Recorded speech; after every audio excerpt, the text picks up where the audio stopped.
દહેગામ તાલુકાના વટવા ગામે રાત્રિના સમયે 8 જેટલી ભેંસોની ચોરી થતા ખેડૂતોમાં ભારે ચિંતાનું મોજું 3 લાખ ઉપરની ભેંસોની ચોરી। ગાંધીનગર જિલ્લાના દહેગામ તાલુકામાં અવારનવાર ભેંસો ચોરીના બનાવો વધી જવા પામ્યા છે, તેમ છતાં કોઈ જ કાર્યવાહી કરવામાં આવતી નથી તેવી ખેડૂતોની રજૂઆત થવા પામી છે।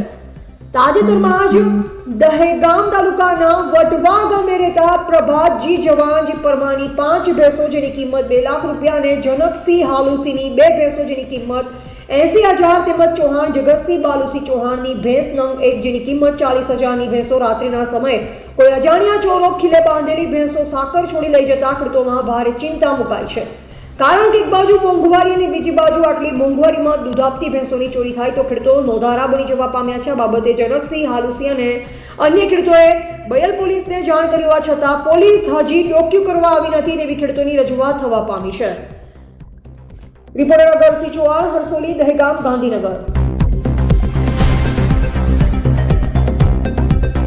બોલો, હું ચૌહાણ જનકસિંહ હાલુસી વટવા ગામેથી દહેગામ તાલુકાના વટવા ગામથી બોલું છું। અમારા ગામમાં રાત્રે ભેંસો ચોરના ટોળકી આવે ચોરો અને રાત્રિના સમયે ભેંસો ચોરી જાય છે। એક ભાઈની 5 ભેંસો ચોરી જશે, મારી 2 ભેંસો અને અમારા બાજુવાળાની 1 ભેંસ ચોરી જશે। એ મળીને કુલ 8 ભેંસો ચોરી જશે, જેની કિંમત આશરે 30,000 એક નંગની કિંમત છે। અમે બયલ પોલીસ સ્ટેશન જાણ કરી છે, હજુ સુધી કોઈ કાર્યવાહી થયેલ નહીં।